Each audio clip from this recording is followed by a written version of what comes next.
የሩሲያና ዩክሬን ጦርነት ለማስቆም የተጀመረው የሶስትዮሽ ድርድር የፊታችን በፈረንጆቹ የካቲት 4ና 5 በአቡዳቢ እንደሚካሄድ የዩክሬኑ ፕሬዝዳንት ቮሎዲሚር ዜሌንስኪ ተናገሩ። ሁለተኛው ስብሰባም ትናንት እሁድ ሊካሄድ ቀጠሮ ተይዞ የነበረ ቢሆንም ሩሲያ በሌሎች ጉዳዮች በመጠመዷም ስብሰባው መራዘሙን የክሬምሊን ቃል አቀባይ ድሜትሪ ፔስኮቭ አስታወቁ።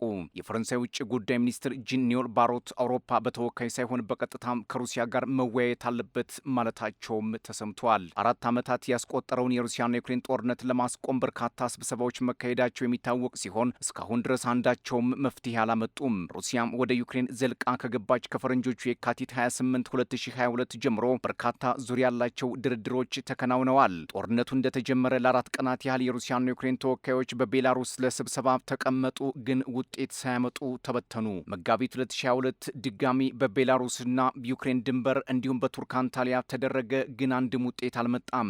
ዶናልድ ትራምፕ ዳግም ወደ ስልጣን መምጣታቸውን ተከትሎ ሀገራቱ ወደ መፍትሄ እንዲመጡ ከሪያድ እስከ ኢስታንቡል ብሎም እስከ አንካራ ሲቀጥልም እስከ አቡዳቢ ለድርድር ተቀመጡ። አሁንም አንድም መፍትሄ አልመጣም። የሶስትዮሽ ድርድሩ ባለፈው ጥር 23ና 24 በአቡዳቢ ቢደረግም ሳይግባቡ መለያየታቸው ይታወሳል። ሩሲያና ዩክሬን እናስ አሁን ዳግም ቢቀመጡ በምን መልኩ ውጤት ላይ ይደርሳሉ የሚለውም የሚገመት አይደለም። ባለፈው አቡዳቢ ላይ የተደረገውን ስብሰባም የአሜሪካው በመካከለኛው ምስራቅ መልእክተኛ የሆኑት ስቲቭ ዊትኮፍ ገንቢ ውይይት እንደነበረ ቢናገሩም በምን ጉዳዮች ገንቢ ውይይት እንዳደረጉ ግን ግልጽ አላደረጉም።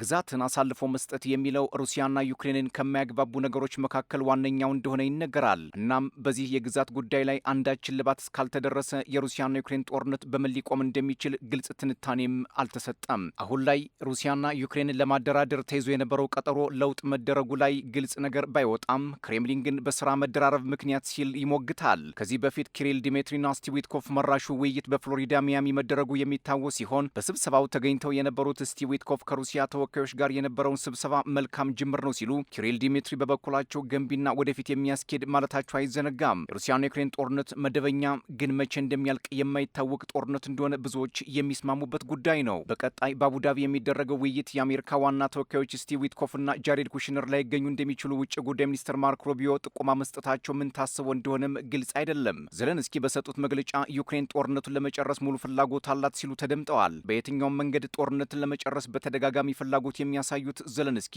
አንድ ቅድመ ሁኔታ ማስቀመጣቸው ያም ዶንባስን አሳልፎ አለመስጠት ሲሆን አሁን ላይ በየትኛውም መልኩ ጦርነቱን ለመጨረስ የሚደረግ ድርድርን እንደሚቀበሉ መናገራቸው ዶንባስን መስጠት ይጨምር ወይንም አይጨምር የታወቀ ነገር የለም። ሌላው የአሜሪካ አደራዳሪዎች ላይገኙ ይችላሉ ሲሉ ማርኮ ሩቢዮ መናገራቸው በስብሰባው ላይ አንዳች ነገር እንዳለ ያመላክታል። ዋሽንግተን የጀመረችውን የአደራዳሪነት ሚና የሚመሩት ስቲቭ ዊትኮፍና ጃሬድ ኩሽነር ላይገኙ እንደሚችሉ መገለጹ አንዳች ፖለቲካዊ ሴራም ይኑረው ወይንም አይኑረው የታወቀ ነገር የለም። ዜሌንስኪ ጦርነቱን ለመጨረስ ተዘጋጅተናል እያሉ፣ ዋሽንግተን ደግሞ ተደራዳሪዎቿ ላይኖሩ እንደሚችሉ መናገሯ ለምን እንደሆነም እስካሁን ድረስ ግልጽ አይደለም። ሩሲያ በተደጋጋሚ ዲፕሎማሲያዊ ጥረቶች ካልተሳኩ ወታደራዊ አማራጮችን መከተሏ እንደማይቀርም ትናገራለች። ሩሲያም የዩክሬን ኃይሎች ከዶንባስ መውጣትና ግዛቶችን ማስረከብ ግድ እንደሆነ እየሞገተች ባለችበት ሰዓት ዜሌንስኪም ቅንጣት መሬት አሳልፌ አልሰጥም እያሉ በሚናገሩበት ሰዓት የሩሲያና ዩክሬን ጦርነት በምን ሁኔታ እንደሚቋጭ ለመደምደም አስቸጋሪ ሆኗል። የሩሲያና ዩክሬን ጦርነት ለምን አልቆመም የሚል ተደጋጋሚ ጥያቄም ይነሳል። ብዙ ፖለቲከኞች እንደሚሉት ጦርነቱ እንዳይቆም የሚያደርጉ የሶስተኛ ወገን ጣልቃ ገብነቶችና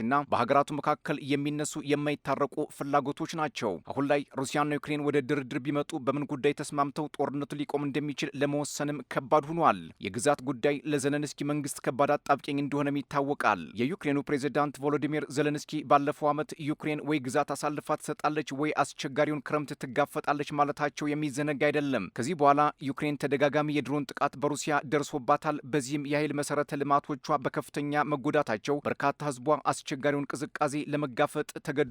ሩሲያም ጥቃቷን አጠናክራም ቀጥላለች። ጥናቶች እንደሚያሳዩት 52 በመቶ የዩክሬን ህዝብ ዶንባስን መስጠት አይፈልግም፣ 40 በመቶ ደግሞ መስጠት ይፈልጋል። እናም በዚህ አጣብቂኝ ውስጥ የሚገኘው የዩክሬን ፖለቲካ ወደ የት ሊያመራ እንደሚችል ግልጽ አይደለም።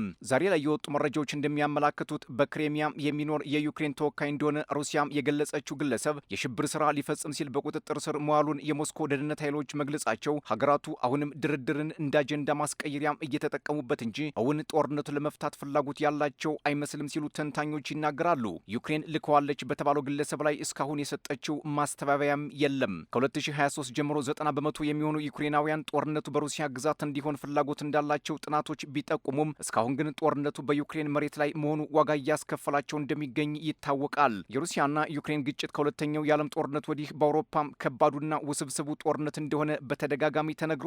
ይህን ውስብስብና ከባድ ጦርነት ለመፍታት የሚደረጉ ጥረቶችም እስካሁን ፍሬ አላፈሩም። የአውሮፓ ህብረት በሩሲያና ዩክሬን ጦርነት መወሳሰብ እጁ እንዳለበት በተደጋጋሚ ሩሲያ ትከሳለች፣ ለጦርነቱ መራዘብም ተጠያቂ ናቸው ስትል ትወቅሳለች። አሁን ፈረንሳይ የጠየቀችው ጥያቄ የአውሮፓ ህብረትን ከሩሲያ ጋር እንዲመክር ያደርገዋል ወይስ አያደርገውም የሚለው ወደፊት የሚታይ ጉዳይ ይሆናል። ቤላሩስ፣ ሃንጋሪና ስሎቫኪያ በተደጋጋሚ አውሮፓ በሩሲያ ላይ የሚያደርገውን ማዕቀብ እንደሚቃወሙ ይታወቃል።